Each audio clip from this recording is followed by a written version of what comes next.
दोस्तों, स्वागत है आप सभी का आपके अपने चैनल मार्केट एकेडमी में। दोस्तों, आज के इस वीडियो में हम एक और मेनलाइन कैटेगरी का आईपीओ जो कि 29 सितंबर को ओपन हुआ है, उसका डिटेल एनालिसिस करने वाले हैं। दोस्तों, कंपनी का नाम है प्लाजा वायर्स लिमिटेड। दोस्तों, इस कंपनी की ग्रे मार्केट में भी काफी अच्छी डिमांड निकल करके आ रही है। अगर प्राइस की बात करें तो 54 का है, 21 का जीएमपी है। वहीं दोस्तों, इस हिसाब से जो एस्टिमेटेड लिस्टिंग गेन्स निकल करके आ रहे हैं वो 38.89% की लिस्टिंग शो कर रहे हैं। तो काफी मैसिव लिस्टिंग होती हुई नजर आ सकती है दोस्तों इस आईपीओ में। और दोस्तों, वहीं अगर सब्जेक्ट टू सौदा रेट की बात करें तो रिटेल कैटेगरी से 4400 रुपीज का है। वहीं एचएनआई कैटेगरी से काफी मैसिव 61,600 रुपीज का निकल करके आ रहा है। इशू साइज की बात करें 71.28 करोड़ का इशू है। और जैसा कि हमने वीडियो के स्टार्टिंग में बताया कि 29 सितंबर को आईपीओ ओपन होगा और 5 अक्टूबर इसकी क्लोजिंग डेट रहने वाली है। अब दोस्तों, काफी अच्छा ग्रे मार्केट प्रीमियम चल रहा है, लिस्टिंग गेन्स काफी अच्छे बनते हुए नजर आ सकते हैं। इसीलिए इस कंपनी और इस आईपीओ का डिटेल रिव्यू और एनालिसिस करना बहुत जरूरी हो जाता है। और फ्रेंड्स, इसीलिए हम इस वीडियो में कंपनी की वेबसाइट का भी रेफरेंस लेंगे, अदर वेबसाइट्स का भी रेफरेंस लेंगे और कंपनी के कामकाज को डिटेल में समझेंगे कि आखिर कंपनी काम क्या करती है। और आईपीओ रिलेटेड जो सारी डिटेल्स होने वाली है उन सभी डिटेल्स को आपके साथ शेयर करेंगे। वैल्यूएशंस, फाइनेंशियल्स को भी डिस्कस करेंगे कि फंडामेंटली कंपनी वीक है या फिर स्ट्रांग है, किस वैल्यूएशन पे अपने आईपीओ को लेकर के आई है, कंपनी के साथ जुड़ी हुई कौन से रिस्क वाले फैक्टर्स हैं, साथ ही कौन से स्ट्रेंथ वाले फैक्टर्स हैं। वहीं दोस्तों, कंपनी का पीयर कंपैरिजन करना, कंपनी का वैल्यूएशन का नाप करना। तो दोस्तों, इस तरीके से हम आईपीओ का डिटेल रिव्यू और एनालिसिस करेंगे। साथ ही सारे आईपीओ जो इस समय मार्केट में ओपन है या फिर अपकमिंग है, जिनमें डिमांड निकल करके आ रही है, उन सभी के करंट जीएमपी स्टेटस को भी चेक करेंगे। और दोस्तों, एसमी आईपीओ रिलेटेड जो सारी अभी न्यूज मार्केट में चल रही है, एसमी आईपीओ में जिस तरीके की अभी वीकनेस नजर आ रही है, उसके पीछे क्या कारण है उन्हें भी समझेंगे। तो दोस्तों, ये वीडियो काफी ज्यादा इंफॉर्मेटिव होने वाला है, तो प्लीज इस वीडियो को लास्ट तक जरूर देखें। और लास्ट में हम फाइनल डिसीजन लेंगे कि हमें प्लाजा केबल्स जो आईपीओ है मेन लाइन कैटेगरी का, उसमें अप्लाई करना है या फिर अवॉइड करना है। और दोस्तों, उससे पहले, इस वीडियो को स्टार्ट करने से पहले प्लीज चैनल को सब्सक्राइब कर लें और बेल आइकन को क्लिक करके ऑल के नोटिफिकेशन को जरूर टैप करें, ताकि आपको हमारे वीडियोस के इंपॉर्टेंट नोटिफिकेशन समय से मिलते रहें। दोस्तों, हम अपने चैनल में सारे ही आईपीओस का डिटेल रिव्यू और एनालिसिस इस प्लेलिस्ट के माध्यम से करते हैं, जिसे हमने सेपरेट क्रिएट किया हुआ है। आप देख सकते हैं इसमें आपको सारे ही आईपीओस का डिटेल रिव्यू और एनालिसिस का वीडियो, डेडिकेटेड वीडियो मिल जाएगा। तो दोस्तों, प्लीज चैनल को सब्सक्राइब करके बेल आइकन को क्लिक करके लाइक जरूर करिए। और अगर कोई क्वेरी है, किसी भी तरीके का डाउट है, तो दोस्तों कमेंट भी जरूर करिएगा। चलिए दोस्तों, वीडियो को स्टार्ट करते हैं और सबसे पहले समझते हैं कंपनी के कामकाज को, कंपनी की प्रोफाइल को। So friend, this company is incorporated in 2006. Plaza Wires Limited is engaged in the business of manufacturing and selling wires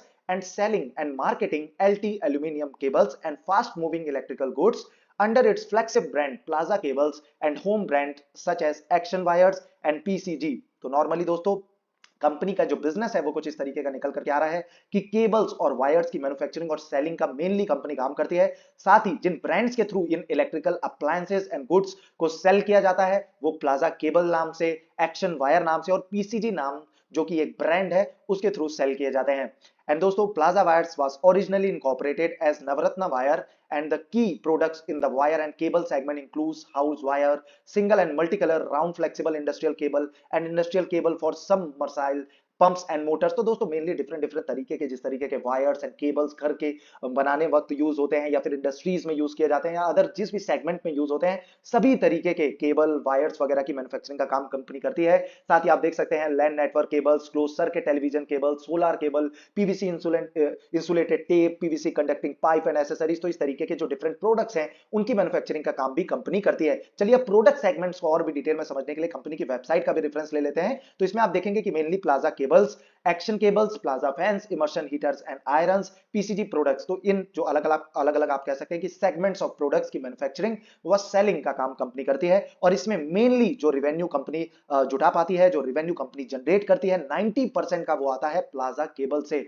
मतलब केबल के बिजनेस से कंपनी 90% का जो रिवेन्यू है वो जनरेट कर रही है। अब दोस्तों, इसमें हर तरीके के डिफरेंट जैसा कि हमने देखा कि केबल्स मौजूद है, कंपनी काफी डिफरेंट कॉपर इंसुलेटेड जो केबल्स होते हैं उनकी भी मैन्युफैक्चरिंग का काम करती है, जिससे कंपनी 80% का रिवेन्यू जनरेट कर पा रही है। वहीं दोस्तों, दूसरे तरीके के जो प्रोडक्ट्स हैं उसमें एक्शन केबल्स हैं, वहीं प्लाजा फैंस भी हैं, साथ ही इमर्शन हीटर रॉड्स भी हैं, साथ ही पीसीजी प्रोडक्ट्स हैं। और दोस्तों, आप देख सकते हैं कि पीसीजी प्रोडक्ट्स में पीवीसी टेप्स आते हैं जो कि इलेक्ट्रिकल टेप्स होते हैं, साथ ही PCG MCB and PCG pipes वगैरह की भी मैन्युफैक्चरिंग व सेलिंग का काम कंपनी करती है। And as a part of after sales services for electrical fans, and company has tied up with more than 20 service centers in Uttar Pradesh, Uttarakhand, Jammu Kashmir, Punjab, Haryana and Tamil Nadu. तो दोस्तों, कंपनी ने ऑलरेडी अब तक 20 से ज्यादा सर्विस सेंटर्स के साथ टाई अप किया है, जो कि उत्तर प्रदेश, उत्तराखंड, जम्मू कश्मीर, पंजाब, हरियाणा व तमिलनाडु में स्थित हैं।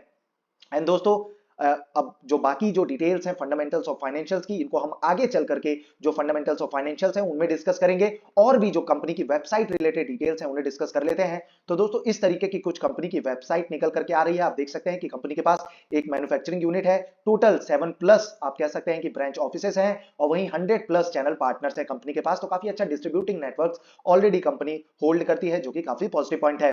अब दोस्तों आईपीओ रिलेटेड पहले डिटेल्स को डिस्कस कर लेते हैं। तो ये आईपीओ जैसा कि हमने देखा था कि 29 सितंबर को ओपन होगा, 5 अक्टूबर इसकी क्लोजिंग डेट रहने वाली है। अलॉटमेंट की जानकारी आपको लगेगी 10 अक्टूबर को। वहीं दोस्तों अगर आपको अलॉटमेंट नहीं मिलता तो आपके जो पैसे हैं वो आपको रिफंड कर दिए जाएंगे 11 अक्टूबर को। और दोस्तों अगर आपको अलॉटमेंट मिलता है तो आपके शेयर्स आपके डीमैट अकाउंट में 12 अक्टूबर को क्रेडिट कर दिए जाएंगे, और इसकी जो लिस्टिंग है वो 13 अक्टूबर को आपको देखने को मिलने वाली है। वहीं फेस वैल्यू की अगर बात करें तो 10 रुपए पर शेयर की फेस वैल्यू निकल करके आ रही है। प्राइस बैंड की बात करें तो 51 टू 54 पर शेयर का प्राइस बैंड है। अब दोस्तों जब भी आप किसी आईपीओ में अप्लाई करते हैं तो हमेशा ही अपर प्राइस बैंड पर अप्लाई करें, क्योंकि आजकल आमतौर पर जो सारे आईपीओ होते हैं वो ओवर सब्सक्राइब होते हैं, और ओवर सब्सक्राइब में दोस्तों अगर आप इन बिटवीन या फिर लोअर प्राइस बैंड पर अप्लाई करते हैं तो वो एप्लीकेशन ये रिजेक्ट हो जाती है। इसलिए हमेशा ही अपर प्राइस बैंड पर अप्लाई करें। लॉट साइज की अगर बात करें 277 शेयर्स का एक लॉट रहने वाला है। टोटल इशू साइज 71.28 करोड़ का है, जो कि पूरा का पूरा फ्रेश इशू है, इसमें ऑफर फॉर सेल कुछ भी नहीं है। ये भी एक काफी पॉजिटिव पॉइंट है। इशू टाइप की बात करें तो बुक बिल्ड इशू आईपीओ रहने वाला है, जिसकी लिस्टिंग आपको बीएसई और एनएसई दोनों ही प्लेटफॉर्म्स, दोनों ही एक्सचेंजेस में देखने को मिलने वाली है।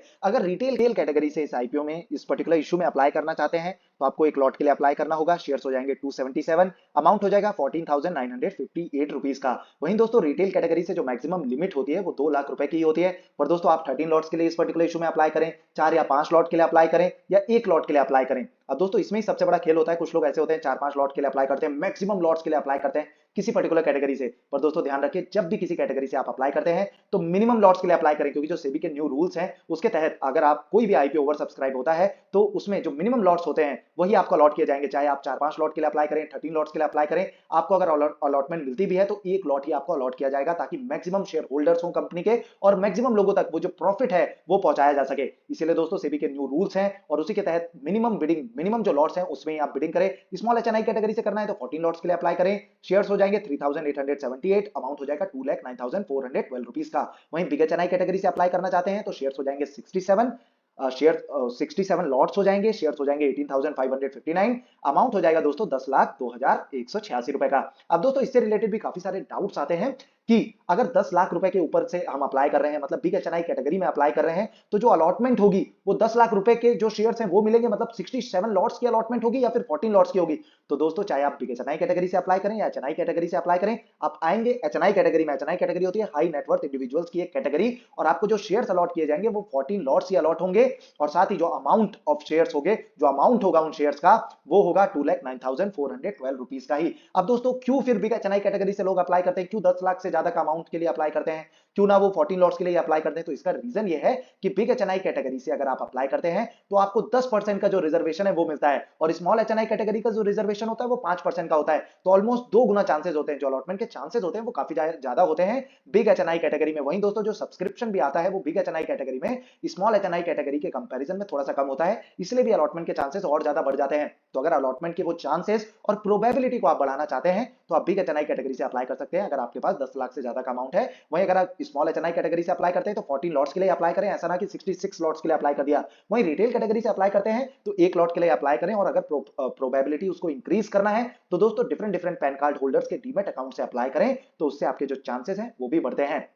बाकी दोस्तों प्रमोटर होल्डिंग की अगर बात करें तो शेयर होल्डिंग 100% की थी जो स्टेक प्रमोटर्स के पास में प्री इशू में, जो कि घट करके 69.83% का रहने वाला है। अब दोस्तों सबसे जरूरी डेटा जो है उसे चेकआउट कर लेते हैं कि कंपनी फंडामेंटली व फाइनेंशियली स्ट्रांग है या फिर वीक है। तो एसेट्स की बात करें, आप देख सकते हैं कि साल 2021 की हम बात करें तो साल 2021 में 99.28 करोड़ का था, जो कि लगातार बढ़ा, और प्रेजेंटली 2023 में 112 करोड़ के एसेट्स कंपनी के पास हैं। रेवेन्यू भी इसी तरीके से लगातार बढ़ता हुआ नजर आ रहा है। प्रॉफिट्स भी कंपनी लगातार जनरेट कर रही है, पर थोड़ा सा माइनर आप कह सकते हैं कि बहुत ही कम प्रॉफिट कंपनी जनरेट कर पा रही है कंपैरिजन विद एसेट्स। रेवेन्यू वगैरह को अगर कंपेयर किया जाए तो थोड़ा सा प्रॉफिट्स कम है, पर दोस्तों फिर भी कंपनी लॉस मेकिंग नहीं है, प्रॉफिट जनरेट कर पा रही है, काफी पॉजिटिव पॉइंट है। वहीं नेटवर्थ की बात करें तो नेटवर्थ भी लगातार बढ़ता हुआ नजर आ रहा है। रिजर्व्स एंड सरप्लस की बात करें तो थोड़ा सा फॉल साल 2022 में जरूर देखने को मिला है। और टोटल बोरोइंग, जो कि एक कंसर्न वाला फैक्टर रहने वाला है कंपनी के साथ एसोसिएटेड, क्योंकि दोस्तों बोरोइंग कंपनी ने भले ही कम की है 43 करोड़ की थी, घट करके 39.68 करोड़ की हुई।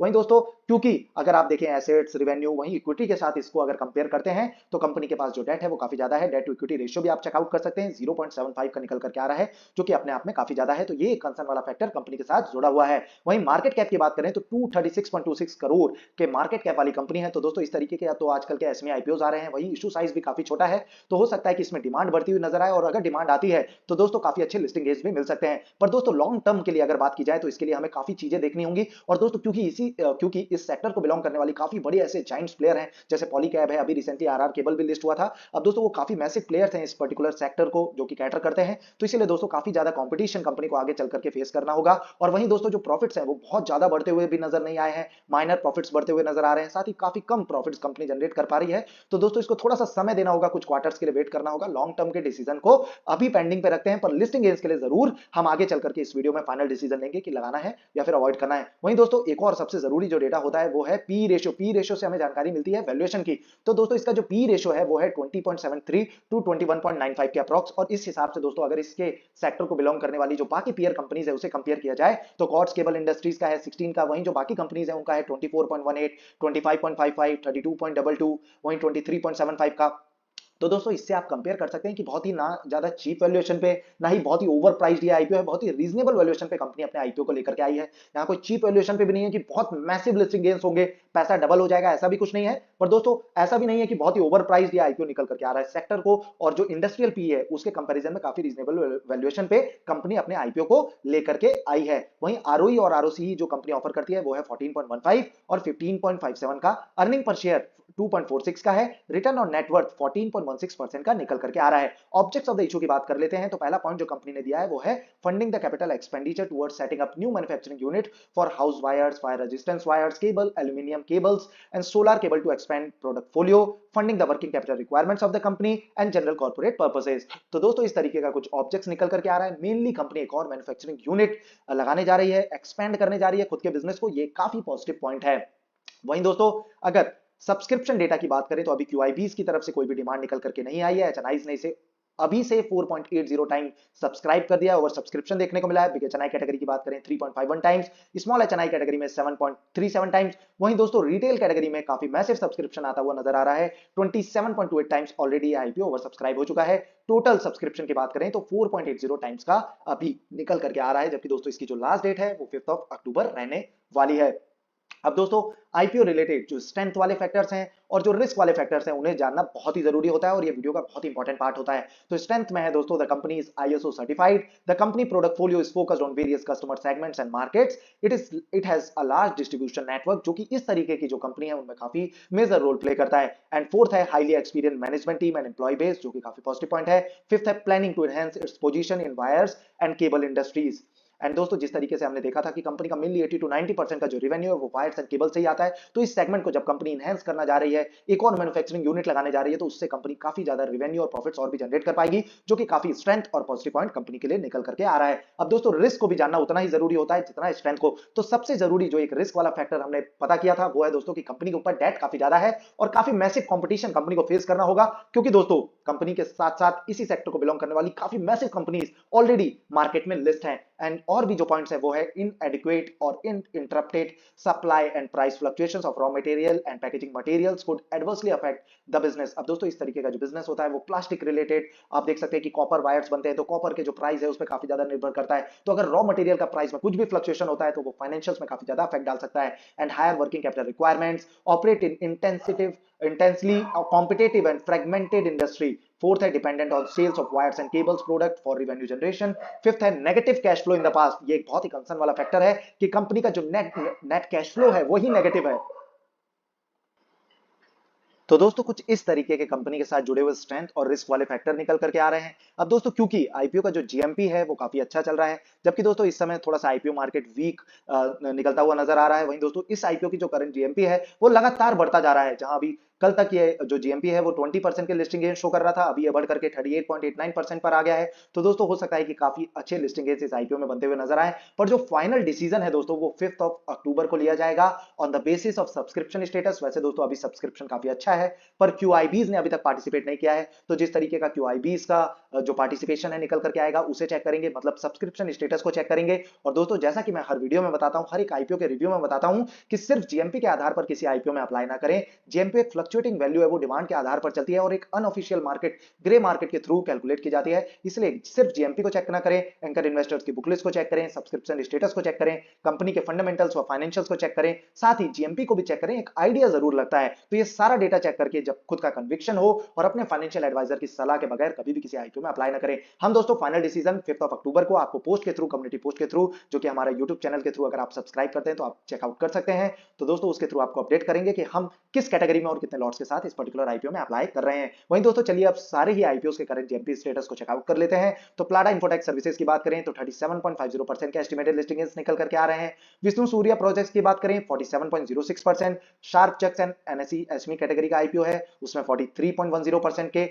वीवा ट्रेड कॉम की बात करें तो इसमें कोई भी डिमांड निकलती हुई नजर नहीं आ रही है, इस आईपीओ को आप जरूर अवॉइड कर सकते हैं। गोयल सॉल्ट की बात करें 47.37% के लिस्टिंग गेंस निकल करके आ रहे हैं। वेलिएंट लैबोरेटरीज में 10.71%, सुनीता टूल्स में 13.79%, ई फैक्टर एक्सपीरियंस में 16%, कॉन्टोर स्पेस में 37%, विन्यास इनोवेटिव में 10.91%, वन क्लिक लॉजिस्टिक्स में 45.45%, कनारियास ऑटोमेशन में 16.13%, जेएसडब्ल्यू इंफ्रास्ट्रक्चर में 26.05%। दोस्तों इसकी लिस्टिंग ट्यूसडे के दिन रहने वाली है, तो इसका जो लिस्टिंग स्ट्रेटेजी का वीडियो है वो भी हम अपने चैनल में कल के दिन अपलोड कर देंगे, तो आप जरूर चेकआउट कीजिएगा और इसके लिए चैनल को जरूर सब्सक्राइब कीजिए। साक्षी मेडटेक की बात करें 25.77%, इंस्पायर फिल्म्स 30.51%, डिजिकोर स्टूडियोज 46.78% के लिस्टिंग गेंस इसमें भी निकल करके आ रहे हैं। पर दोस्तों जिस तरीके से अभी एसमी आईपीओस के जीएमपी में लगातार फॉल देखने को मिला है, अगर लिस्टिंग की भी हम दोस्तों बात करें तो आप देख सकते हैं कि किस तरीके से नेगेटिव लिस्टिंग और फ्लैट लिस्टिंग इसमें आईपीओस में निकल करके आ रही है। 16% का जिसके एस्टिमेटेड लिस्टिंग गेंस थे वो 7% पे लिस्ट हुआ,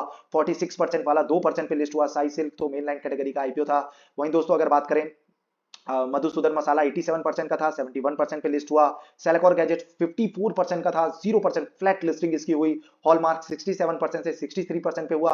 तो दोस्तों लगातार जीएमपी जो है एसमी आईपीओस का इसमें फॉल देखने को मिल रहा है। अब इसके पीछे का जो कारण है वो दोस्तों वो है कि सेबीज के काफी ज्यादा जो न्यू कमेंट्स आ रहे हैं, अनाउंसमेंट्स आ रहे हैं एसमी आईपीओस रिलेटेड, और मेनली जो अभी न्यूज निकल करके आ रही है आज से 5 से 6 दिन पहले की, SEBI to increase surveillance framework on SME segment with ASM and T2T settlement. तो दोस्तों काफी ज्यादा जो आप कह सकते हैं कि रेगुलेटरीज के अंदर से आप जो एसमी आईपीओस हैं उनको गुजरना होगा, क्योंकि दोस्तों एसमी आईपीओस को लिस्ट होने के लिए या फिर आईपीओ लेकर के आने के लिए सेबी की जो प्रोसेस है, सेबी को रजिस्टर करने की जरूरत नहीं होती थी, सिर्फ एक्सचेंज के थ्रू जो एसमी आईपीओस थे वो आ जाते थे और लिस्ट कर दिए जाते थे। तो अब जब दोस्तों ये एसएम कैटेगरी में आ जाएंगे, T2T जो सेटलमेंट की तरीका है, इसमें जब इस फ्रेमवर्क में इन आईपीओस को लेकर के आया जाएगा तो सर्विलांस भी काफी ज्यादा हो जाएगा। और जो मैनिपुलेशन चल रहा था एसमी आईपीओस में, जिस तरीके से आपने देखा होगा कि 30 to 40% के लिस्टिंग गेंस थे और वो आईपीओ 200-250% के लिस्टिंग गेंस दे रहा था, और फिर लगातार उसमें अपर सर्किट लग रहे थे, लगातार लोअर सर्किट लग रहे थे, तो काफी ज्यादा फ्लक्चुएशंस भी देखने को मिल रही थी, वोलेटिलिटी काफी ज्यादा हाई थी। वहीं दोस्तों मैनिपुलेशन का भी डर बना हुआ था, इसलिए सेबी की तरफ से जो बहुत ही आप कहेंगे कि एप्रिशिएबल एक कदम उठाया गया है,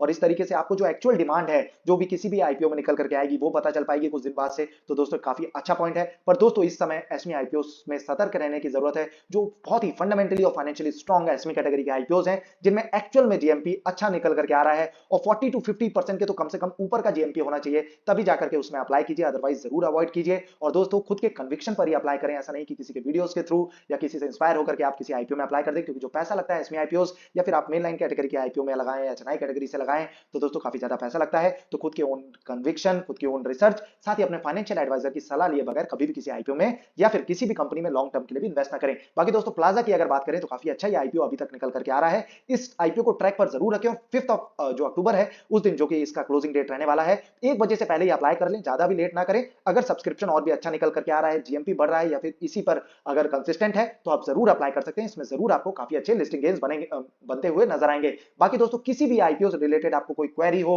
रिव्यू का वीडियो देखना हो तो आप चैनल को सब्सक्राइब कर सकते हैं, साथ ही इस प्लेलिस्ट को जरूर चेकआउट करें। आप देख सकते हैं वन क्लिक लॉजिस्टिक्स का IPO, Plada infotech, Vishnu Surya, Kontor space, Sunita tools, ये सारे आईपीओ अभी मार्केट में ओपन होने वाले हैं, तो सभी का जो आप कह सकते हैं कि ऑलरेडी पहले से ही वीडियो अपलोड किया हुआ है रिव्यू व एनालिसिस का, तो आप जरूर चेकआउट करें। वहीं दोस्तों अगर आप फंडामेंटल एनालिसिस, टेक्निकल एनालिसिस या इस तरीके की स्टॉक मार्केट की कोई भी जानकारी चाहते हैं तो वो भी दोस्तों आप डिफरेंट डिफरेंट जो हमारी प्लेलिस्ट ऑलरेडी हमने क्रिएट की हुई है उनके तहत आप उन प्लेलिस्ट को और उन वीडियोस को जरूर चेकआउट कर सकते हैं। अगर ये वीडियो दोस्तों आपको इन्फॉर्मेटिव लगा हो तो प्लीज लाइक जरूर करें, सब्सक्राइब करें चैनल को, साथ ही बेल आइकन को क्लिक करके ऑल के नोटिफिकेशन को जरूर टैप करें। धन्यवाद दोस्तों, जय हिंद भारतम।